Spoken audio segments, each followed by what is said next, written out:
Good morning everyone. तो आज हम करने वाले हैं रिफ्रैक्शन। आज हम समझेंगे कि रिफ्रैक्शन का क्या मतलब होता है। इससे पहले हमने रिफ्लेक्शन ऑलरेडी कर रखा है। रिफ्लेक्शन में concave mirror, convex mirror, mirror formula और न्यूमेरिकल्स। अगर आपने वो वीडियोस नहीं देखी हैं तो जाकर वो वीडियोस पहले चेक करें। आज हम रिफ्रैक्शन करेंगे और रिफ्रैक्शन का एक्चुअली मतलब क्या होता है वो समझेंगे। तो रिफ्रैक्शन का मतलब क्या होता है? Bending of light. मतलब जब लाइट एक मीडियम से दूसरे मीडियम में ट्रैवल करती है तो लाइट बेंड करती है। ये एग्जांपल आपने शायद पहले भी देखा होगा, क्योंकि पहले भी किसी क्लास में पढ़ा होगा कि जब एक लाइट ग्लास ऑफ वाटर लेंगे और ग्लास ऑफ वाटर में हमने पेंसिल डाली, तो पेंसिल को जब आप ऊपर से देखेंगे, जहां से पानी भरा हुआ है, जहां तक पानी भरा हुआ उसके ऊपर देखेंगे तो वो अलग दिखेगी, और नीचे जब देखेंगे तो वो ऊपर वाला जो है थोड़ा सा रेज्ड दिखता है, स्लाइटली रेज्ड दिखता है, यानी अलग अलग दिखते हैं। दोनों पेंसिल के ऐसे जो जहां पे मीटिंग पॉइंट होता है, जहां पे मीडियम का मीटिंग पॉइंट होता है, वहां से वो दोनों पेंसिल अलग अलग दिखते हैं। अगर आपने नहीं देखा है, नहीं किया, तो अभी आप करके देख सकते हैं। तो ये किस वजह से होता है? This is due to refraction. Refraction की वजह से होता है। अब समझ लेते हैं कि रिफ्रैक्शन में बेंडिंग ऑफ लाइट जो होती है वो कौन से मीडियम में से कौन से मीडियम में ट्रैवल करती है, तो किस तरह का बेंडिंग होती है देख लेते हैं। सबसे पहले क्या देखेंगे? पहले दो टर्म्स हम समझेंगे, रेयर मीडियम और डेंसर मीडियम। इसको आप बुक्स में ऑप्टिकली रेयर और ऑप्टिकली डेंसर मीडियम भी पढ़ेंगे। तो रेयर मीडियम का मतलब है जो कि लेस डेंस है। लेस डेंस का मतलब है, फॉर एग्जांपल मैंने ऐसे डॉट्स बनाए हैं, ठीक है, तो यहाँ पे डॉट्स की डेंसिटी ये है अभी जो आप देख सकते हैं एक मीडियम में। जो दूसरा मीडियम होगा वहां पे डॉट्स की डेंसिटी मैंने उतने ही एरिया में नंबर ऑफ डॉट्स मैंने ज्यादा बना दिए। आई यूज द सेम स्पेस मगर उसमें नंबर ऑफ डॉट ज्यादा है। तो यहाँ पे क्या हो गया? डेंसिटी ज्यादा हो गई। यहाँ पे क्या है? डेंसिटी कम है। तो क्योंकि यहाँ पे डेंसिटी कम है तो this is called rare medium. जहां पे डेंसिटी ज्यादा होती है तो उसको डेंसर मीडियम कहते हैं, या फिर वो ऑप्टिकली डेंसर मीडियम कहलाता है। क्लियर है? अब हम देखते हैं कि अगर रे ऑफ लाइट ट्रैवल करती है from rare medium to denser medium तो क्या होता है।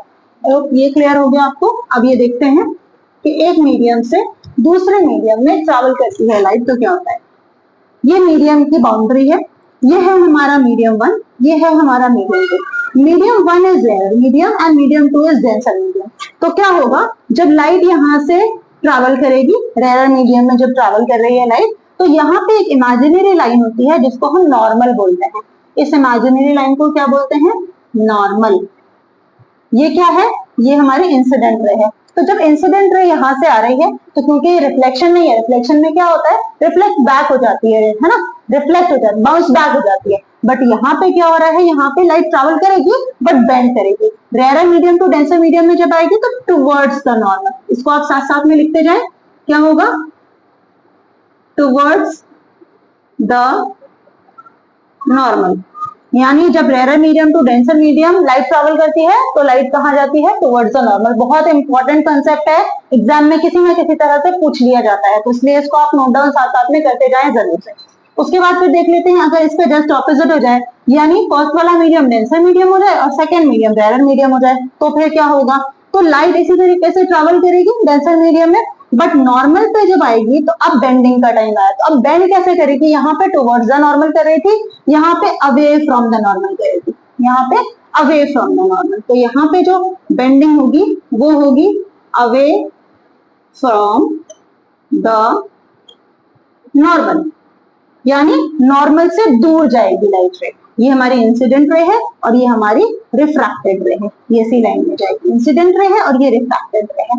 ठीक है, आई होप ये वाला कंसेप्ट क्लियर हो गया। अगर ये कंसेप्ट क्लियर हो गया है तो अब हम ये देख लेते हैं कि ग्लास स्लैब के थ्रू रिफ्रैक्शन कैसा होता है, जो आपकी एनसीईआरटी बुक में गिवन है। स्लैब बनाया मैंने। अगर आपको स्कूल में ग्लास स्लैब दिखाया गया है तो आप ज्यादा रिलेट कर पाएंगे, ज्यादा समझ पाएंगे। ग्लास स्लैब एक रेक्टेंगुलर स्लैब होती है, एक रेक्टेंगुलर स्ट्रक्चर होता है जो कि पूरा ग्लास का होता है। तो हमने उसको यहाँ पे रखा, उसके बाद हम यहाँ पे रिफ्रैक्शन देखेंगे। तो रिफ्रैक्शन में क्या करना है? जो एक्टिविटी होती है वो एक्टिविटी में क्या करना होता है हमें सबसे पहले तो एक नॉर्मल ड्रॉ करना होता है, यानी परपेंडिकुलर लाइन ड्रॉ करनी होती है, वहां पे भी करनी होती है और यहाँ पे भी करनी होती है। सबसे पहले हम यहाँ पे दो पिन्स रखेंगे, हमें दो पेन्स दी जाती है, वो दो पेन्स को हम इंसर्ट करेंगे। ये पूरा कार्डबोर्ड होगा, ये व्हाइट पेपर होगा, व्हाइट पेपर के ऊपर हमने ग्लास स्लैब रखा होगा, यहाँ पे दो पेन्स को हम इंसर्ट करेंगे। उसके बाद फिर इस साइड पे आएंगे और इस साइड से हम ये देखेंगे कि ये वाली दोनों पेन्स हमें कैसे लाइन में दिख रही हैं। जहां पे भी ये वाली दोनों पिंस हमें लाइन में दिखेंगी वहां पे हम, मैं सपोज करके लगा रही हूँ, एक अजम्पशन है ये सिर्फ मेरा, कि मान लो यहाँ पे दिख रहा है, तो ये दो पिंस मैं यहाँ पे लगा दूंगी। ओके, उसके बाद फिर क्या करेंगे, इन पिंस को निकाल लेंगे और उसके बाद इनको ज्वाइन कर देंगे, इनको ज्वाइन कर देंगे नॉर्मल से। और फिर यहाँ पे भी इन दोनों लाइंस को, जहां पे भी आ रही है, इन दोनों लाइंस को भी ज्वाइन करेंगे और यहाँ पे नॉर्मल बना देंगे। तो होता क्या है, ये है इंसिडेंट रे। जब ये एयर से इसमें आ रही है, यानी ग्लास के थ्रू पास हो रही है, तो क्या होगा, towards the normal light bend करेगी। तो लाइट जो बेंड करेगी वो टुवर्ड्स द नॉर्मल बेंड करेगी। ठीक है, ये टुवर्ड्स द नॉर्मल जो लाइट बेंड करेगी उसको मैंने पूरा ड्रॉ कर लिया है। उसके बाद ये, क्योंकि मैंने खुद अज्यूम करके बनाया था, तो उसके बाद ये है नॉर्मल, ये है। ठीक है, तो अब क्योंकि लाइट कहां से जा रही है, अब लाइट ग्लास स्लैब से एयर में जा रही है। तो क्योंकि लाइट ग्लास स्लैब से एयर में जा रही है, यानी denser medium to rare medium जा रही है, तो अब अवे फ्रॉम द नॉर्मल होगा। अब जो लाइट जाएगी वो अवे फ्रॉम द नॉर्मल होगी। तो जो एक्टिविटी आप करेंगे उसमें आपको कुछ इस तरीके का स्ट्रक्चर बना हुआ दिखेगा, जहां पे ये इंसिडेंट रे होगी, ये रिफ्रैक्टेड रे होगी, और फिर यहाँ पे रिफ्रैक्टेड रे, ये इमर्जेंट रे होगी, मतलब इमर्ज की है इसमें, इमर्ज हुआ है, ये यहाँ से निकली है, मतलब यहाँ से एंटर की ग्लास स्लैब में, ग्लास स्लैब से फिर ये इमर्ज हो गई, तो इमर्जेंट रे कहलाती है। दिस इज कॉल्ड इमर्जेंट रे। ठीक है, और ये वाला जो एंगल होगा ये एंगल ऑफ इमर्जेंस कहलाएगा, ये वाला एंगल एंगल ऑफ इंसिडेंस होगा, ये वाला एंगल एंगल ऑफ रिफ्रैक्शन होगा, रिफ्रैक्शन। उसके बाद फिर यहाँ पे ये एंगल ऑफ इमर्जेंस होगा। तो angle of incidence and angle of emergence ये इक्वल होते हैं। एंगल ऑफ इमर्जेंस रिफ्रैक्शन में अलग होता है, रिफ्लेक्शन में क्या होता है, angle of incidence and angle of reflection equal होता है, बट यहाँ पे क्या है, angle of incidence and angle of emergence equal होंगे, रिफ्रैक्शन वाला इक्वल नहीं होगा, क्योंकि वहां पे बेंड करता है तो एंगल चेंज हो जाता है। ठीक है, आई होप ये वाला क्लियर हो गया है कंसेप्ट। आप एनसीईआरटी की बुक बार पढ़ेंगे तो आपको और ज्यादा कंसेप्ट क्लियर हो जाएगा कि एंगल ऑफ इमर्जेंस क्या है, एंगल ऑफ इंसिडेंस क्या है, एंगल ऑफ रिफ्रैक्शन क्या है। ठीक है, और ये दोनों इक्वल क्यों है। ठीक है, अब हम आ जाते हैं लेंसेज पे। लेंसेज में क्या होता है, रिफ्रैक्शन। और लेंसेज से तो आप बहुत ज्यादा, आप सभी फेमिलियर होंगे, जो हम चश्मे लगाते हैं, है ना, तो वो क्या है, वो लेंसेज ही है। अब लेंसेज में कितने टाइप्स के लेंसेज होते हैं, अगेन टू टाइप्स के लेंसेज होते हैं, कॉन्वेक्स लेंस होता है एंड कॉनकेव लेंस होता है। कॉन्वेक्स एंड कॉनकेव लेंस होता है। कॉन्वेक्स लेंस कैसा दिखता है, ऐसे समझ लेना है हमें, अगर कंफ्यूजन होती है, याद नहीं रहता है कि कॉन्वेक्स कौन सा है और कॉनकेव कौन सा है, याद रखने का बेस्ट तरीका ये है, अगर आपको कॉन्वेक्स मिरर याद है, तो कॉन्वेक्स मिरर का जो बल्जिंग सरफेस होता था वही रिफ्लेक्टिंग सरफेस होता था, और ये कॉन्वेक्स मिरर होता था। तो यहाँ पे अगर दो कॉन्वेक्स मिरर्स को हम मिला देंगे तो हमें क्या मिल जाएगा, एक कॉन्वेक्स लेंस मिल जाएगा। सिमिलरली कॉनकेव मिरर्स, दो कॉनकेव मिरर्स को जब हम यहाँ पे ज्वाइन कर देंगे तो हमें कॉनकेव लेंस मिल जाएगा। तो इस तरीके से आप याद रख सकते हैं कि कॉन्वेक्स लेंस और कॉनकेव लेंस कैसा दिखता है। जो दूसरी चीज हमें याद रखनी है, कन्वर्जिंग और डाइवर्जिंग वाले, तो वो हमें याद रखना है। जैसे कॉन्वेक्स मिरर वहां पे कैसा था, डाइवर्जिंग था, तो यहाँ पे उसका जस्ट ऑपोजिट होगा, यहाँ पे जो कन्वेक्स लेंस होगा वो कन्वर्जिंग होगा, लेंस जो होगा वो कन्वर्जिंग होगा। कॉनकेव मिरर वहां कैसा था, कन्वर्जिंग था, तो यहाँ कैसा होगा, डाइवर्जिंग होगा, डाइवर्जिंग होगा।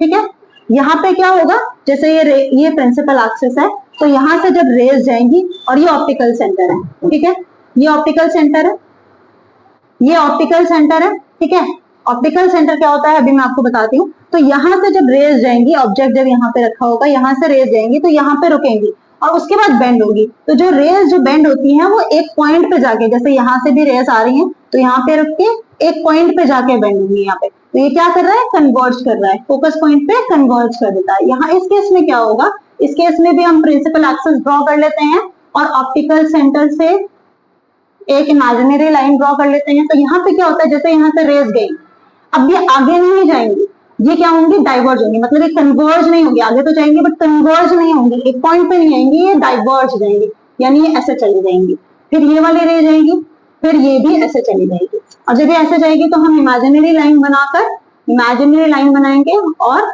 वर्चुअली उसको एक पॉइंट पे मीट कराएंगे। तो यहाँ पे जो फोकस होगा वो इस साइड होगा। यहाँ से आपको साइन कन्वेंशन भी समझ में आ गया कि कॉनकेव लेंस के केस में जो फोकल लेंथ होती है वो नेगेटिव होगी, फोकल लेंथ जो होगी वो नेगेटिव होगी कॉनकेव लेंस के केस में। कॉन्वेक्स लेंस के केस में फोकल लेंथ जो होगी वो पॉजिटिव होगी। आई होप इतना वाला कॉन्सेप्ट क्लियर है आपका। अगर ये वाला कॉन्सेप्ट क्लियर है तो अब मैं ये बताती हूँ कि ऑप्टिकल सेंटर कहाँ से आया, ऑप्टिकल सेंटर का कॉन्सेप्ट कहाँ से आया। ये चीज आप ड्रॉ भी कर लो, लिख भी लो, बिकॉज ये इंपॉर्टेंट है। अब हम आ जाते हैं ऑप्टिकल सेंटर का कंसेप्ट समझते हैं। देखो क्या होता है, जैसे ये है, ये किसी स्फेयर का पार्ट था, तो ये किसी स्फेयर का पार्ट था, ये किसी स्फेयर का पार्ट था, और फिर जो हमने दूसरा बनाया ये भी किसी स्फेयर का पार्ट था, ये भी किसी स्फेयर का पार्ट था। अब दोनों जिस स्फेयर का पार्ट थे उसके बीच में, यानी इन दोनों सर्कल्स का जो मिड पॉइंट मिलेगा हमें, वो ऑप्टिकल सेंटर कहलाता है। इसका जो सेंटर होगा वो कहलाएगा सेंटर ऑफ कर्वेचर, जिसको हम सेंटर ऑफ कर्वेचर यहाँ पे नहीं बोलते हैं, यहाँ पे हम बोलेंगे 2f1, और यहाँ पे आ जाएगा 2f2।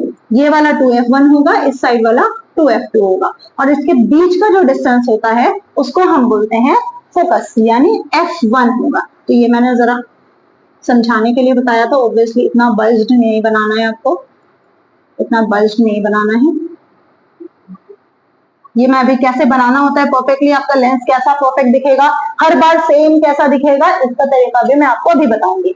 तो ये हो गया। तो यहाँ पे हाफ डिस्टेंस पे, ये 2f1 है, तो हाफ डिस्टेंस पे फिर हमें फोकस मिलता है, यानी जहां पे पॉइंट्स मीट करते हैं, यानी जहां पे रेज मिलती हैं। तो f हो जाएगा 2f1 2f2, यहाँ पे f2 2f2, ये वाला f1 2f1, और ये हो गया ऑप्टिकल सेंटर। ऑप्टिकल सेंटर जो है दोनों कर्वेचर के बीच का, यानी मिड पॉइंट होता है, जहां से बेंडिंग एक्चुअली होती है। अब यहाँ पे हमें ऑब्जेक्ट को कहाँ रखना है, बियॉन्ड 2f1 रखना है। जैसे हमने कॉन्केव मिरर में कहाँ रखा था, बियॉन्ड c रखा था, तो यहाँ पे हमें ऑब्जेक्ट को बियॉन्ड 2f1 रखना है, और 1 लाइन जितना ही इसकी हाइट बनानी है।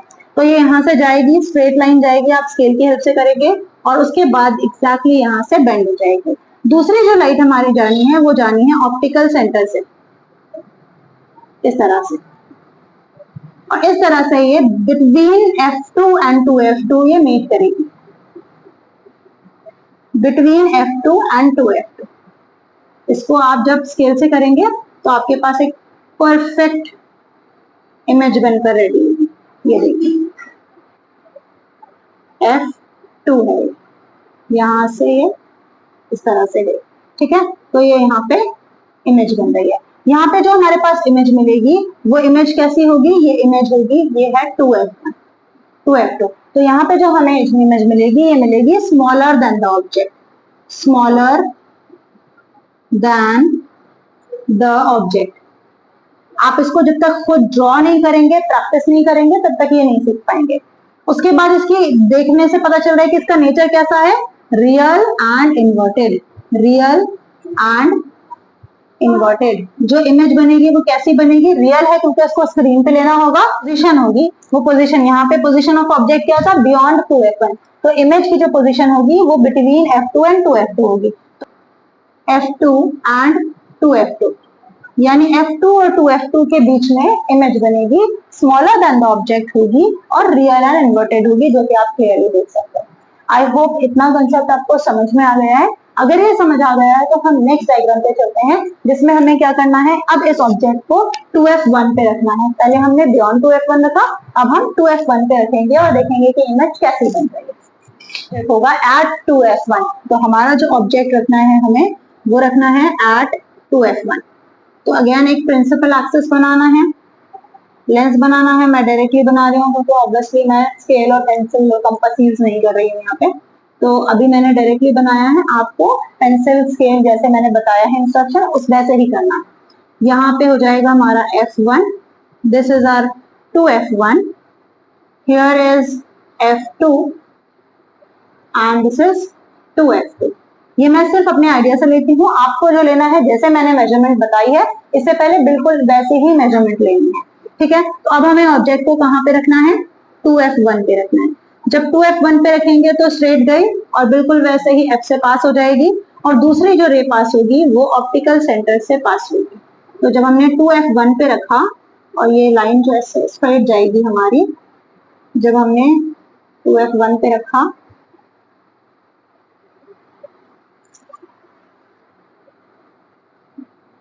ये गई हमारी लाइन स्ट्रेट, और हमारा जो मीटिंग पॉइंट है वो एग्जैक्ट कहाँ पे है, 2f2 पे। तो जब हमने 2f1 पे रखा था तो हमें मीटिंग पॉइंट कहाँ मिला, 2f2 पे। जैसे हम मिरर में जब ऑब्जेक्ट को सी पे रखते थे तो हमें इमेज कहाँ मिलती थी, सी पर ही मिलती थी इमेज। इसी तरीके से यहाँ पे भी 2f1 2f2 पे मिलेगी और ऑफ द सेम साइज मिलेगी। बट यहाँ पे जो आपको डिफरेंस नजर आ रहा है वो इसकी वजह से आ रहा है, जैसे यहाँ पे लाइन स्ट्रेट नहीं है, ये वाली लाइन स्ट्रेट नहीं है, यहाँ पे लाइन स्ट्रेट नहीं है, फिर यहाँ से ये लाइन ऐसे होनी चाहिए थी। मैं आपको दोबारा एक बार ड्रॉ करके बताती हूँ। सी, ये प्रिंसिपल एक्सिस है, ठीक है। यहाँ पे है हमारा F2, this is our F2 और ये है हमारा 2F2, ठीक है। तो यहाँ से हमें एक रे जो गई वो ऐसे गई और दूसरी रे जो गई है वो ऑप्टिकल सेंटर से होती हुई गई है। तो ये देखिए यहाँ पे बन रही है हमारी इमेज, ठीक है। तो इमेज कहाँ पे बन रही है, 2f2 पे बन रही है। तो इमेज का डिस्टेंस क्या हो जाएगा, इमेज कहाँ पे बन रही है हमारी, 2f2 पे बन रही है, at 2f2 यानी 2f2 पर इमेज बन रही है। कैसी बन रही है, ऑफ द सेम साइज। तो साइज कैसा होगा इसका, सेम साइज की इमेज बनेगी। और कैसी बन रही है, इन्वर्टेड आपको दिख रहा है, स्क्रीन चाहिए होगा, तो रियल एंड इन्वर्टेड। कैसी इमेज बनेगी, रियल एंड इन्वर्टेड। तो आई होप इतना कंसेप्ट क्लियर हो गया है। ये हमारा थर्ड केस था जिसमें हमने ऑब्जेक्ट को 2f1 पे रखा। फर्स्ट केस था इंफिनिटी पे जो मैंने आपको पहले बता दिया था। सेकंड केस था जिसमें हमने बियॉन्ड 2f1 रखा था। ये थर्ड केस है जिसमें हमने ऑब्जेक्ट को एट 2f1 रखा है। तो एट 2f1 बिल्कुल वैसा ही है जैसे मिरर में हम एट सी करते थे, तो बिल्कुल वैसे ही इमेजेस बनेंगी, वहां पे एट से ही बनती थी क्योंकि वो रिफ्लेक्शन था तो इस साइड इमेज बनती थी, यहाँ पे रिफ्रैक्शन है तो यहाँ पे 2f2 पे इमेज बनेगी, ऑफ द सेम साइज बनेगी, रियल एंड इन्वर्टेड बनेगी। अब जो हमारा फोर्थ केस आएगा उसमें हम ऑब्जेक्ट को बिटवीन 2f1 एंड f1 रखेंगे, ठीक है। इतना क्लियर है तो उसको ड्रॉ कर। ओके, तो अभी तक हमने क्या कर लिया, हमने कर लिया अपने ऑब्जेक्ट को, हम लेंस कर रहे हैं, लेंस में हमने अपने ऑब्जेक्ट को, कॉन्वेक्स लेंस में हमने अपने ऑब्जेक्ट को कहाँ रखा था, 2f1 पे रखा था। अब हमारा जो ऑब्जेक्ट होगा बिटवीन 2f1 एंड 2f1 होगा। तो अब अगेन सेम प्रोसेस फॉलो करेंगे। सबसे पहले हमें एक स्ट्रेट लाइन बनानी है प्रिंसिपल एक्सिस और इस पे हमें 5 मार्किंग्स करनी है। लेंस बनाने के लिए 5 मार्किंग्स करनी है at a distance of 2 centimetre each. तो आपने अपना स्केल लिखा, 2 सेंटीमीटर ईच के डिस्टेंस पे आपने 1 2 3 4 एंड 5 मार्किंग्स करनी है। आपने इक्वल डिस्टेंस पे करनी है, ऑब्वियसली मैं अंदाजे से कर रही हूँ, आपको स्केल की हेल्प से करनी है। उसके बाद आपको ये स्टार्टिंग के और लास्ट के 2 मार्किंग्स को छोड़ देना है और यहाँ पे अपना स्केल रखकर 0.5 यहाँ और 0.5 यहाँ मार्क करना है। देन क्या करना है, आपको इस वाले पे अपना कंपास रखना है और अपनी पेंसिल यहाँ रखनी है लास्ट वाले पे और एक मिरर की तरह आपको ड्रॉ कर लेना है। दूसरा यहाँ पे आपको कंपास रखना है और अगेन यहाँ पे आर्क बना लेना है, लेंस तैयार होगा। तो ये हो गया हमारा कॉन्वेक्स लेंस, आपको कंपास की हेल्प से करना है, मैंने ऐसे ही किया। तो ये हो गया हमारा कॉन्वेक्स लेंस और यहाँ पे हमारी जो वैल्यूज हो गई, ये हो गया f1, this is 2f1, this is f2 and 2f2, ये हो गया। अब हमें कहाँ रखना है अपने ऑब्जेक्ट को, बिटवीन 2f1 एंड f1। तो यहाँ रखना है अपने ऑब्जेक्ट को। यहाँ से रेस कैसे जाएंगी, स्ट्रेट जाएंगी और स्ट्रेट जाने के बाद बेंड कहाँ से होंगी, फ्रॉम द फोकस। तो फोकस से बेंड होंगी, इस तरह से फोकस से बेंड हो गई। हमें स्ट्रेट लाइन बनानी है और एक्सटेंड करनी है, जितना आप एक्सटेंड कर सकते हैं एक्सटेंड कर देना है। नेक्स्ट हमारी जो लाइन जाएगी वो कहाँ से जाएगी, ऑप्टिकल सेंटर से, ऑप्टिकल सेंटर से। तो देखिए जो मीटिंग पॉइंट है, जहां पे पॉइंट दोनों लाइंस हमारे इंटरसेक्ट करती हैं, वो हमारा मीटिंग पॉइंट होता है और वहां पे हमारी इमेज बनती है। हमारी इमेज कहाँ पे बन रही है, बियॉन्ड 2f2।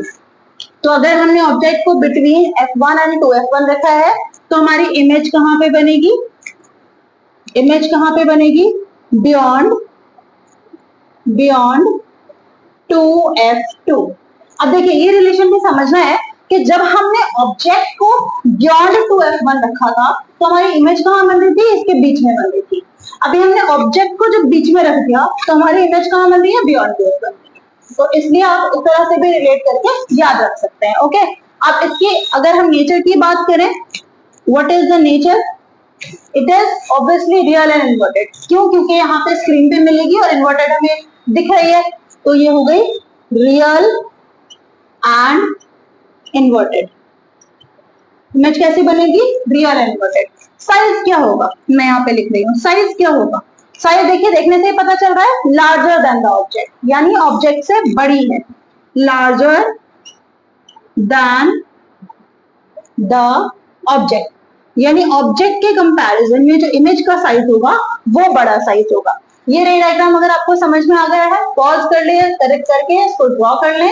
खुद से करना है, कंपास और स्केल की हेल्प से करना है। जब इसको ड्रॉ कर ले उसके बाद फिर इसकी और प्रैक्टिस करते रहना है हमें, सो दैट आपको एग्जाम में कोई डिफिकल्टी ना हो कि कौन सी रेज कहाँ से जानी है, ठीक है। और ये भी आपको याद हो जाएगा एट द सेम टाइम कि अगर ऑब्जेक्ट को यहाँ रखेंगे तो इमेज कहाँ बनेगी, वो ऑटोमेटिकली रिलेट करके याद हो जाएगा, जैसे मैंने अभी बताया था। ओके, चलते हैं नेक्स्ट F1 पे।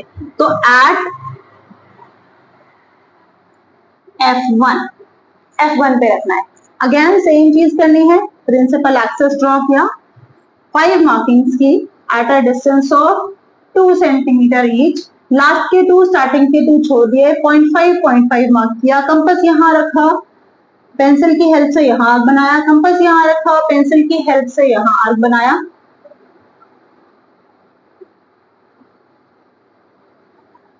यहाँ आर्क बनाया और ये ऑप्टिकल सेंटर से एक इमेजिनरी लाइन ड्रॉ कर ली। ऑप्टिकल सेंटर से एक इमेजिनरी लाइन ड्रॉ कर ली। ओके, अब हमें ये क्या है, हमारा F1 है, this is F2 F1, this is F2 और ये हो गया 2 F2। अब हमें ऑब्जेक्ट को कहाँ रखना है? Eight F1। ऑब्जेक्ट को हमें कहाँ रखना है? Eight F1। हमारा ऑब्जेक्ट और F1 पे होगा। यहां से स्ट्रेट लाइन जाएगी, बेंड कहाँ पे होती है? F2 से बेंड होती है। स्ट्रेट लाइन जो हमारी जाएगी वो कहां से बेंड होगी? F2 से बेंड होगी। और जो दूसरी लाइन जाती है वो कहां से बेंड होती है? वो स्ट्रेट जाती है, ऑप्टिकल सेंटर से स्ट्रेट जाती है। ये रिफ्रैक्शन का रूल है, जैसे रिफ्लेक्शन में पढ़ा था कि अगर C के थ्रू जाती है लाइट, यानी इंसिडेंट रे अगर C के थ्रू जाती है तो वो सेम लाइन में रिफ्लेक्ट बैक हो जाती है। यहाँ पे क्या है, अगर ऑप्टिकल सेंटर के थ्रू जा रही है तो वो बेंड नहीं होगी, वो स्ट्रेट जाएगी, ठीक है। This is the rule. तो ये देखिए, अब इसको मैं अगर बिल्कुल स्ट्रेट बनाऊं और इस लाइन को भी मैं स्ट्रेट बनाऊं with the help of a scale, तो आप ये देख सकते हैं ये लाइन कैसी दिख रही है? पैरेलल दिख रही है। मैं इसको यहाँ पे F2 मार्क कर देती हूँ, ठीक है। And this is 2F2। तो ये क्या, कैसी लाइंस दिखेंगी? पैरेलल लाइंस दिखेंगी। और जब लाइंस पैरेलल है इसका मतलब इमेज कहाँ पे बनेगी? इन्फिनिटी पे। तो इसलिए हमारी इस केस में इमेज कहाँ पे बनेगी? इन्फिनिटी पे। अगेन आप रिलेट करके याद कर सकते हैं, ऑब्जेक्ट को जब हमने इन्फिनिटी पे रखा था, इमेज कहाँ बन रही थी? F पे बन रही थी। अब ऑब्जेक्ट को F पे रख दिया तो इमेज कहाँ बनेगी? इन्फिनिटी पे बनेगी, ठीक है। तो इमेज इन्फिनिटी पे बन गई। कैसी बनेगी? क्योंकि सामने बन रही है, स्क्रीन पे बनेगी, तो इसलिए नेचर कैसा होगा? नेचर होगा real and inverted. Real and inverted होगा नेचर, ठीक है। इसके बाद अगर हम साइज की बात कर लेते हैं तो साइज कैसा होगा? हाईली मैग्निफाइड होगा। हाईली मैग्निफाइड, क्योंकि जहां पे भी इमेज बन रही होगी वो कैसी होगी? बहुत बड़ी इमेज बन रही होगी, तो हाईली मैग्निफाइड होगी। ये रे डायग्राम अगर आपको क्लियर है, पॉज करके रे डायग्राम बना ले। कोई डिफिकल्टी आती है तो दोबारा से देख ले इंस्ट्रक्शन। F1 के बाद बारी आती है between F1 and optical centre. जैसे हमने मिरर में कहा रखा था? बिटवीन F एंड P रखा था, इसी तरीके से यहाँ पे between F1 and optical centre रखेंगे। तो अब हमारा जो ऑब्जेक्ट होगा, this is the 6th case, जो लास्ट केस है, ठीक है। तो between F1 and optical centre, ठीक है। F1 और O के बीच में अब हमें ऑब्जेक्ट को रखना है। अब देख लेते हैं कैसी इमेज बनेगी। ये स्ट्रेट लाइन 1 2 3 4 5 मार्किंग्स, बीच वाले पे 0.5 ये ज्यादा हो गया, 0.5 करना है मार्क। और उसके बाद यहाँ पे कंपास रख के, पेंसिल यहाँ होगी, वहां कंपास रख के पेंसिल यहाँ होगी, बीच में ऑप्टिकल सेंटर से एक इमेजिनरी लाइन बना लेनी है। This is O, optical centre F1 2F1 F2 2F2। Alright, अब हमें ऑब्जेक्ट को कहाँ रखना है? F1 और ओ के बीच में रखना है। अगेन क्या होगा, एक लाइन पैरेलल जाएगी, यहाँ पर रुक कर उसके बाद वो बेंड होगी। बेंड कहाँ से होगी, एफ से बेंड होगी, यानी F2 से बेंड होगी। और जो दूसरी रे होगी वो ऑप्टिकल सेंटर के थ्रू जाएगी, ऑप्टिकल सेंटर के थ्रू जाएगी। तो अगर इसको ठीक से देखते हैं आप, ये स्ट्रेट लाइन है काइंड ऑफ, ये यहां से ऐसे बेंड हो रही है, तो ये थोड़ी और बेंड होनी चाहिए। ओके, तो ये आप देख रहे हैं, तो ये जो लाइंस हैं ये पैरेलल नहीं है, ये डाइवर्ज होती हुई दिख रही है, यानी दूर जाती हुई दिख रही है। इसको देखने से पता चल रहा है कि दे विल नेवर मीट, ठीक है, इस साइड पे तो कभी भी नहीं मिलने वाले, तो हम क्या करेंगे, दूसरी साइड पे मिलाएंगे। तो स्केल आपको बिल्कुल यहां से स्ट्रेट रखना है, स्केल की हेल्प से आपको एक स्ट्रेट लाइन बनानी है, डॉटेड लाइन इधर एक्सटेंड करनी है, और यहाँ पे भी स्केल की हेल्प से आपको इस लाइन को भी एक्सटेंड करना है। जहां तक एक्सटेंड हो रहा है, जो भी आपको मीटिंग पॉइंट मिलेगा वहां पे आपको इमेज बना देनी है। तो इस केस में जो इमेज बनेगी, इमेज की पोजीशन क्या होगी, बिहाइंड द लेंस। क्या होगी, बिहाइंड द लेंस। यहाँ पे स्पेसिफिकली नहीं बनाएंगे कि बताएंगे क्या कहां बन रही है, बिहाइंड द लेंस से हमें समझ में आ जाएगा कि वर्चुअल बन रही है। तो बिहाइंड द लेंस यानी स्क्रीन पे नहीं बन रही है, और कैसी बन रही है, वर्चुअल। तो इसका नेचर कैसा हो जाएगा, क्योंकि बिहाइंड बन रही है, स्क्रीन पे नहीं बन रही है, तो नेचर कैसा हो जाएगा, वर्चुअल। और इरेक्ट तो आपको दिख ही रहा है, वर्चुअल एंड इरेक्ट, क्योंकि सीधी दिख रही है ना, तो उसको देखने से पता चल बन रही है। This is the third case, जहां पे ये वो वाला केस है जहां पे लेंस यूज करते हैं, और लेंस में ऑब्जेक्ट को बहुत पास रखते हैं, यानी लेंस के बहुत पास रखते हैं। जब ऑब्जेक्ट लेंस के बहुत पास आ जाएगा तो उस केस में स्क्रीन पे इमेज नहीं मिलेगी, हमें पीछे की तरफ इमेज मिलेगी, यानी हमें वर्चुअल इमेज मिलेगी और इरेक्ट इमेज मिलेगी। आई होप ये वाले सारे केसेस क्लियर हैं। अब आ जाते हैं नए कंप्लीट करने के बाद, अब हम पहले दोनों लॉज देख लेते हैं, यानी laws of reflection and laws of refraction देख लेते हैं। उसके बाद फिर हम देखेंगे रिफ्रैक्टिव इंडेक्स क्या होता है। तो ये बहुत ही सिंपल लॉज है, laws of reflection. Laws of reflection क्या है, फर्स्ट लॉ क्या कहता है कि incident ray, reflected ray and normal वो सारे एक ही प्लेन पे आते हैं। तो जैसे ये है, ये मैंने मिरर बना दिया, this is the painted side. तो लॉ क्या कहता है कि ये इंसिडेंट रे होगा, ये रिफ्लेक्टेड रे होगा, और यहाँ पे नॉर्मल होगा। ये तीनों ही चीजें एक ही लाइन पे लाई करेंगी।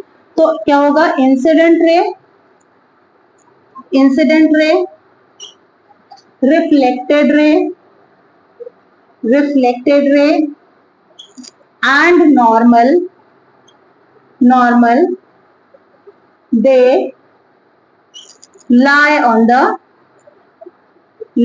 the same plane, यानी एक ही प्लेन पे तीनों चीजें आएंगी। ये फर्स्ट लॉ है। सेकंड लॉ क्या कहता है, सेकंड लॉ कहता है कि ये जो एंगल ऑफ इंसिडेंस है, एंगल ऑफ इंसिडेंस बहुत ध्यान से समझ लें। कभी भी एग्जाम में अगर ये वाला एंगल बना हुआ आता है, ये वाला, यानी प्लेन मिरर के साथ, यानी प्लेन मिरर या कोई भी मिरर, मिरर के साथ अगर एंगल बताते हैं तो वो एंगल ऑफ इंसिडेंस नहीं होता है। एंगल ऑफ इंसिडेंस नॉर्मल के साथ होता है। इंसिडेंट रे और नॉर्मल के साथ जो एंगल होता है उसको हम बोलते हैं एंगल ऑफ इंसिडेंस, और नॉर्मल और रिफ्लेक्टेड रे के साथ जो होता है उसको हम बोलते हैं angle of reflection.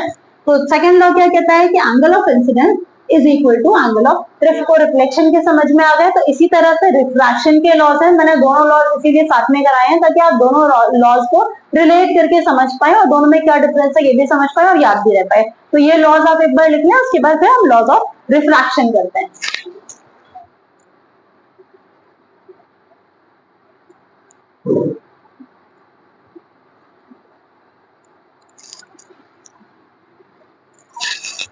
Laws of refraction देख लेते हैं। लॉज ऑफ रिफ्रैक्शन में क्या है, सेम वैसे ही जैसे इससे पहले हमने किया था कि incident ray, incident ray, refracted रे, रिफ्रैक्टेड रे एंड नॉर्मल, ये तीनों ही चीजें, ये तीनों ही चीजें at the interface of two media, यानी दो मीडियम के जो इंटरफेस पे, जो बाउंड्री पे होते हैं, at the interface of two media lie on the same plane, lie on the same plane, एक ही प्लेन में आती हैं तीनों चीजें। इसमें क्या है, क्योंकि दो मीडियम की बात हो रही होती है, इसलिए हमने at the interface of two media लिखा है। ठीक है, सेकेंड लॉ क्या है, सेकेंड लॉ है स्नेल्स लॉ। स्नेल्स लॉ, अलग से स्नेल्स लॉ भी पूछ लिया जाता है, इसलिए स्नेल्स लॉ पता होना चाहिए। It states that the ratio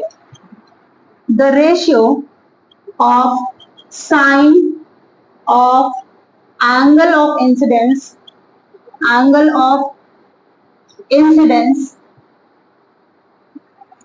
to the sine of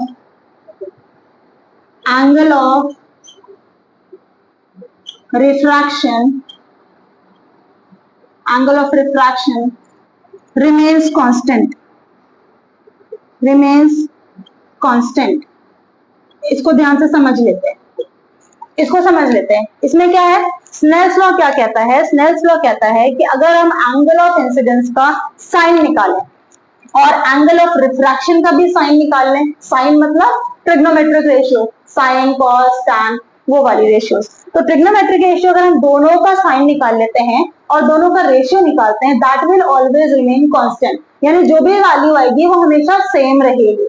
sign आई की वैल्यू चेंज हो सकती है, मान लीजिए एंगल ऑफ इंसिडेंस एक बार 30 है, मान लीजिए एंगल ऑफ इंसिडेंस एक बार 50 है, तो ये आई की वैल्यू चेंज हो सकती है, बट जब हम sine of i and sine of r करके रेशियो निकालेंगे, वो रेशियो हर बार सेम आएगा। ठीक है, तो इसको हम कैसे लिखते हैं, sine of i upon sine of r, this remains constant.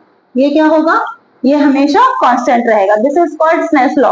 अगर आप सिर्फ इसको भी याद रखते हैं तो इस बात को याद रखें, ये चीज अपने आप लिख सकते हैं, अपनी लैंग्वेज में लिख सकते हैं, क्योंकि ये रेशियो है, किसका रेशियो है, sine of angle of incidence का रेशियो है and to the sine of angle of refraction है, तो ये दोनों चीजें एंड दिस रिमेन्स कांस्टेंट। यही बात तो मैंने यहाँ पे भी कही है। तो आई होप ये वाला क्लियर हो गया। अगर ये क्लियर हो गया है तो आगे चलते हैं, अब हम देख लेते हैं रिफ्रैक्टिव इंडेक्स क्या होता है।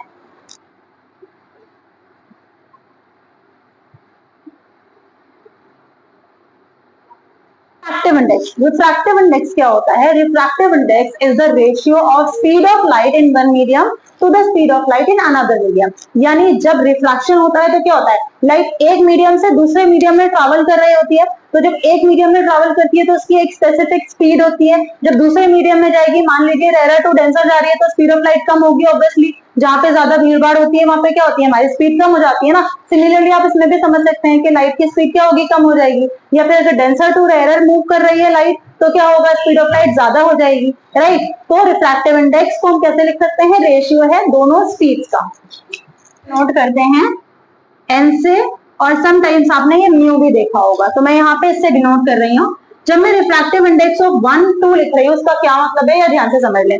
Refractive index of medium 1 with respect to 2, यानी जिसके रिस्पेक्ट में हम रिफ्रैक्टिव इंडेक्स निकाल रहे हैं वो बाद में लिखा जाता है। ठीक है, इसको क्या बोलेंगे, आप लिख दे सकते हैं नोटबुक में, refractive index of medium 1 with respect to second के रिस्पेक्ट में हम फर्स्ट का रिफ्रैक्टिव इंडेक्स कैलकुलेट कर रहे हैं। तो जिसको रिस्पेक्ट दे रहे हैं उसको कहां रखना है, न्यूमरेटर में रखना है, यानी speed of light in medium 1, नहीं रिस्पेक्ट किसको दिए 2, जिसके रिस्पेक्ट में कर रहे हैं, जिसको रिस्पेक्ट दे रहे हैं उसको कहां रखना है, ऊपर रखना है, बस ऐसे याद रखना है।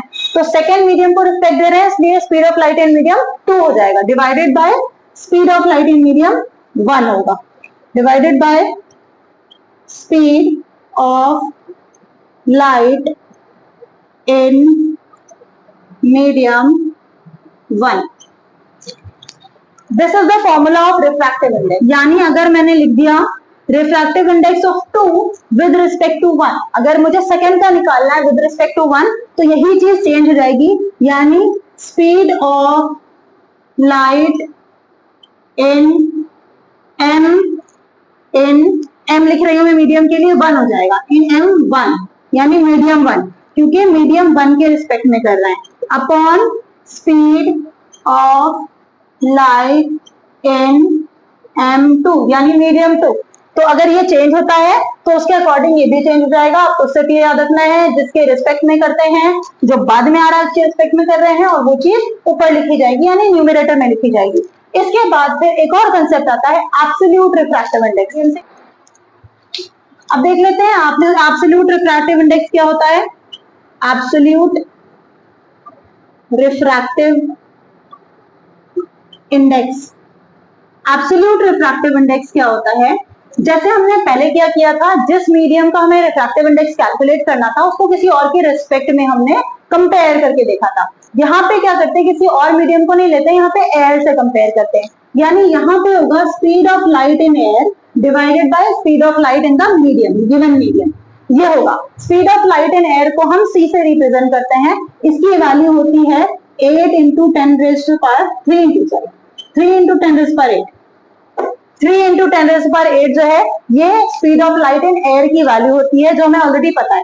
तो अगर आपको किसी भी एक मीडियम का रिफ्रैक्टिव इंडेक्स गिवन है और उसके बाद आपको ये ऑलरेडी याद है, आपको पूछा जाएगा speed of light in that medium क्या होगा, तो आप speed of light in that medium calculate कर सकते हैं। इसको उधर ले जाएंगे, इसको यहाँ ले आएंगे और डिवाइड करके speed of light in that medium calculate हो जाएगा। इसको कहते हैं एब्सोल्यूट रिफ्रैक्टिव इंडेक्स और ये फॉर्मूला है। सी की वैल्यू जरूर याद रखें, अगर सी की वैल्यू याद नहीं रहेगी तो फिर प्रॉब्लम सॉल्व नहीं हो पाएगी, यानी जो भी न्यूमेरिकल आएगा वो सॉल्व नहीं हो पाएगा। ठीक है, तो यहाँ तक हो गई रिफ्रैक्टिव इंडेक्स की बात। उसके बाद एक बार आप अपनी एनसीईआरटी की बुक में देखें, एनसीईआरटी की बुक में रिफ्रैक्टिव इंडेक्स की पूरी एक टेबल बनी हुई है जिसमें कुछ रिफ्रैक्टिव इंडेक्सेस गिवन है। जैसे रिफ्रैक्टिव इंडेक्स ऑफ वाटर 1.003, ठीक है। इसी तरीके से रिफ्रैक्टिव इंडेक्स ऑफ डायमंड याद कर लें, मैं कुछ बता रही हूँ जो आप याद कर लें। रिफ्रैक्टिव इंडेक्स ऑफ एयर याद कर लें, ये 3 तो एटलीस्ट जरूर याद कर लें, ये वैल्यू आपको याद होनी चाहिए। ठीक है, ना देख लेते हैं पावर। पावर क्या होता है, तो किसी भी चीज का हम यहाँ पे लेंस की पावर की बात कर रहे हैं कि लेंस की पावर को कैसे डिफाइन किया जाएगा। तो लेंस क्या है पावर, ठीक है। तो पावर को हम कैसे डिफाइन करते हैं, it is the reciprocal of focal length. Power is the reciprocal of focal, यानी फोकल लेंथ का रेसिप्रोकल होता है। अब पावर को कैलकुलेट करने के लिए इसकी यूनिट क्या होती है, इसकी यूनिट होती है डायोप्टर, डायोप्टर जिसको डी से रिप्रेजेंट किया जाता है। तो पावर की यूनिट आपको याद रखना है। अगर f की वैल्यू गिवन है तो पावर कैलकुलेट कर लेंगे रेसिप्रोकल करके, रेसिप्रोकल यानी 1/f कर देंगे तो आपको पावर मिल जाएगी। यहाँ पे हमारा ये चैप्टर कंप्लीट होता है। इससे पहले मैंने वीडियो में सारी ही चीजें कवर की हैं और सीक्वेंस के अकॉर्डिंग की हैं।